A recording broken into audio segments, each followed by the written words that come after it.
I met a Gypsy.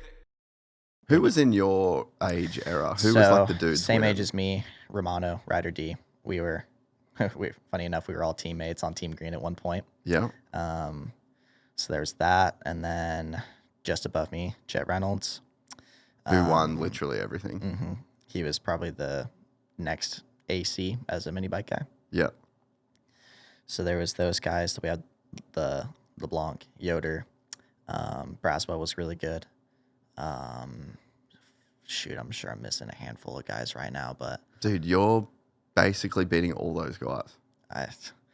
That's crazy, dude. But it's gnarly. Like, I think people see those guys now and it's like, oh, like they're not very good, you know. But like when we were amateurs growing up, like obviously injuries plague people. You know, now I'm starting to get my run of injuries, but I never had an injury when I was an amateur, and those guys started getting injuries or started getting hurt. I think Nick was pretty good on injuries. I remember Ryder D had a couple. Obviously, Blanc had a lot of his issues. Yoder started getting some of his issues, same with Braswell. And, dude, it just, people don't realize how gnarly my generation was and the generation before me. Like, because even before me, I remember would have been like I guess you can, towards the end of my amateur career, you throw Thrasher in there, throw Levi in there. Yeah. But oh, dude, Levi was a beast of an amateur.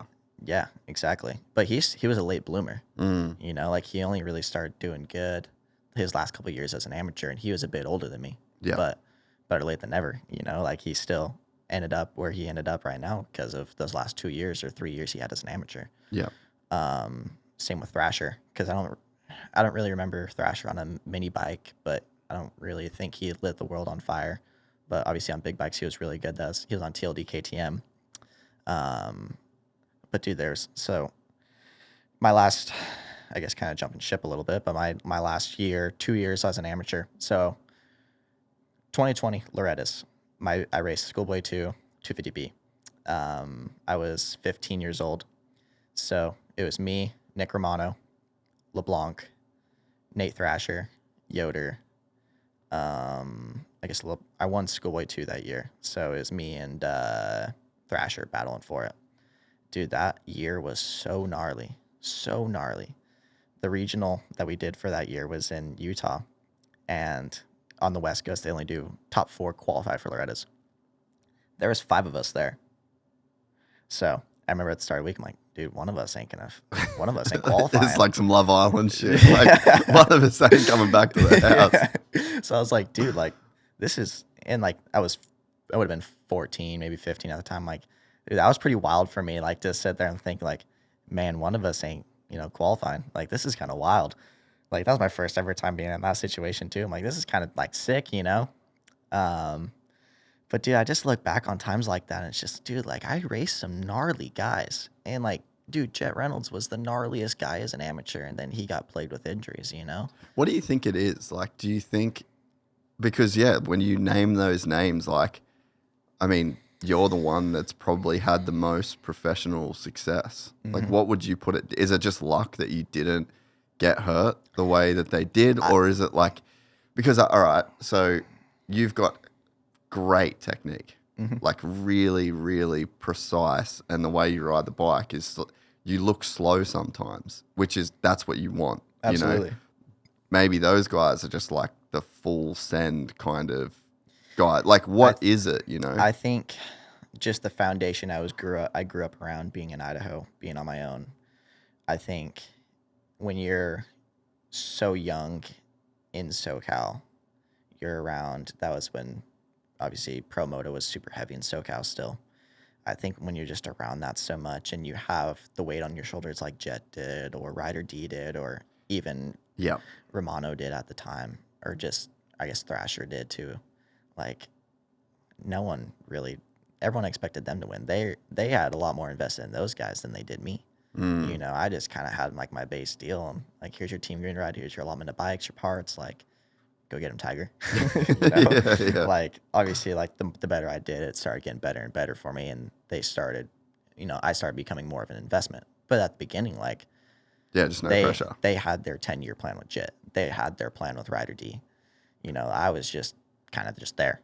and I go back to Idaho, do my own thing. They don't see me till the next national, where they're around those guys constantly in SoCal. You know, that becomes a bigger relationship there.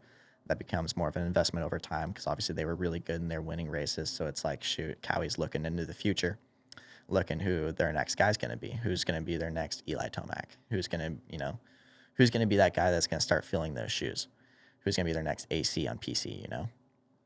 So I think when you start having that much pressure on you at such a young age, some people can take it. Look at Hayden. He's always been in the spotlight and he thrives off that, where you take those other guys. Granted, like, I'm just speaking out of pure opinion, just being around it. I don't know if it's a pressure thing. I don't know if it's the weight of having that much expectation on your shoulders, but something along those lines. I feel like when, you know, you got the big bosses coming to the amateur races to watch you, you know, and like, you're not really sure who they are, but you know, they're a big boss. That's pretty gnarly. And you're just a kid, literally a kid. Exactly. We're talking like we're 14 years old. Like, you're dumb 14, as fuck. You're 14 years dumb old. as fuck. You're 14 years old. First year in high school, technically. Yeah. And you have the biggest bosses in Kawasaki America watching you. You know, they're looking for their next investment. You're 14 years old. Like, I don't think people realize how heavy that is. And like, at the time I didn't, because I'm just a kid. I'm just there to race my dirt bike. I look back on it now, I'm like, holy shit, dude, like, it's wild. Yeah, you know? yeah. And like, I honestly never even realized it now until we're talking about it. I think that stuff, it's for some people, it's a recipe for disaster. Yeah. Some people can't handle it, but like, the thing is, you got to be able to handle it if you're going to go race professional, because it just increases times 3, times 4 when you're a professional. If you enjoyed this content, please like and subscribe. And to listen to the full 3-hour podcast, search Gypsy Tales in your favorite podcast platform or click the link in the description below. Gypsy Gang.